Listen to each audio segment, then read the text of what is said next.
তৈরি পোশাক মালিকদের সংগঠন বিজিএমইএ এর নির্বাচনে ভোট গ্রহণ শুরু হয়েছে। ঢাকা ও চট্টগ্রামের হোটেল রেডিসন ব্লুতে সকাল ৮টা থেকে শুরু হওয়া ভোট চলবে বিকেল ৫টা পর্যন্ত। এ ভোটে আগামী ২ বছরের জন্য পোশাক শিল্পের মালিকরা নেতা নির্বাচন করবেন। এবারের বিজিএমইএ নির্বাচনে ভোট যুদ্ধে লড়ছেন মোট ৭৬ প্রার্থী। নির্বাচনে ১,৮৬৪ জন গার্মেন্টস মালিক তাদের ভোটাধিকার প্রয়োগ করছেন। এবারের নির্বাচনে ফোরাম ও সম্মিলিত পরিষদ ৩৫টি পরিচালক পদের বিপরীতে প্রার্থী দিয়েছে। বাকি ৬ জন ঐক্য পরিষদের ব্যানারে স্বতন্ত্রভাবে ভোট করছেন। গত ৫ আগস্টের পর বিজিএমইএ এর সভাপতি আব্দুল মান্নান কোচি দেশ ছেড়ে পালিয়ে যান।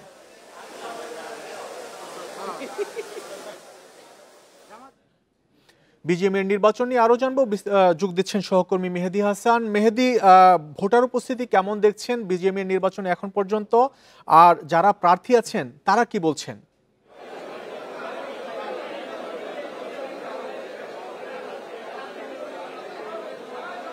আমরা ঠিক এই মুহূর্তে রয়েছে হোটেল রেডিসন ব্লুতে। আপনি জানেন যে পোশাক শিল্পের যে সবথেকে বড় সংগঠন বিজিএমইএ আজকে নির্বাচন অনুষ্ঠিত হচ্ছে কিন্তু একযোগে, অর্থাৎ ঢাকাতে রেডিসন ব্লু ওয়াটার গার্ডেনে এবং চট্টগ্রামে রেডিসন ব্লু যে বে গার্ডেনটি রয়েছে সেখানে কিন্তু একযোগে এই নির্বাচনটি পরিচালিত হচ্ছে।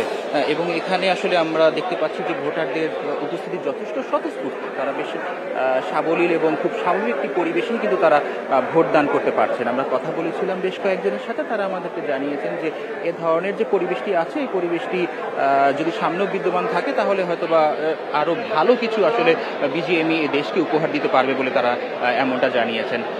পরিচালনা পর্ষদের বেশ কয়েকজন আমাদের সাথে কথা বলেছেন, গণমাধ্যমের সাথে তারা আলাপচারিতায় জানিয়েছেন যে কিছু ব্যতিক্রমধর্মী বিষয় তারা এবার তুলে ধরার চেষ্টা করেছেন এই নির্বাচনের আঙ্গিকে, যাতে নির্বাচনটি এর আগে জানেন যে নির্বাচনটি হয়েছে সেই নির্বাচনটি কিন্তু অনেকটাই প্রশ্নবিদ্ধ ছিল। সেই প্রশ্নবিদ্ধ জায়গা থেকে কিন্তু তারা আসলে সরে এসে একটি ভিন্ন ধর্মী এবং নিরপেক্ষ একটি নির্বাচন যাতে তারা উপহার দিতে পারে সেই জায়গাটি তারা আসলে এস্টাবলিশ করার চেষ্টায় তারা ব্রত আছেন।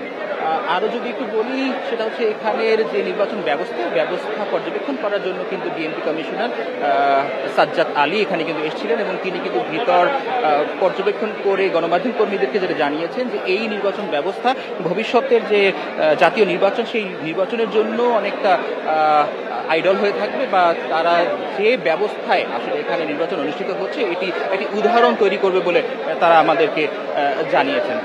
এছাড়াও যদি আমি আপনাদেরকে বলি যে এখানকার যে সকল জানেন যে 3টি প্যানেল মূলত এখানে কিন্তু অংশগ্রহণ করছে, একটি হচ্ছে আপনার ফোরাম, একটি সম্মিলিত পরিষদ এবং ঐক্য পরিষদ। তাদের প্রত্যেকেই কিন্তু আসলে আমাদের সাথে এখানে কথা বলেছেন এবং তারা সন্তুষ্টি প্রকাশ করেছেন যে হ্যাঁ, যে ধরনের বা যে পরিবেশে এখানে নির্বাচন অনুষ্ঠিত হচ্ছে এটি আসলে তাদের জায়গা থেকে কোনো ধরনের কোনো অভিযোগ কিন্তু এখন পর্যন্ত আমরা পাইনি। যদিও গণমাধ্যম কর্মীদের ভিতরে প্রবেশ নিয়ে একটি মিশ্র প্রতিক্রিয়া রয়েছে, কিন্তু সেই জায়গাটিতে আসলে তারা বলেছে যে কিছু নিরাপত্তাজনিত কারণেই, অর্থাৎ গণমাধ্যম কর্মীদের হয়ে যদি কেউ ভিতরে ঢুকে যাতে কোনো ধরনের বিশৃঙ্খলা তৈরি করতে না পারে, যে কারণে কিন্তু তারা আসলে সেই পদক্ষেপটি নিয়েছেন। এছাড়া এখানকার যে পরিবেশ এটি খুবই স্বাভাবিক রয়েছে এবং খুব স্বাভাবিকভাবেই কিন্তু এখানে ভোট গ্রহণ চলছে এবং বিকেল 5টা পর্যন্ত কিন্তু এই ভোট গ্রহণটি চলবে। বিজিএমইএ নির্বাচনে ভোট গ্রহণ চলছে সে খবর জানাচ্ছিলেন সহকর্মী শিকদার মেহেদী হাসান।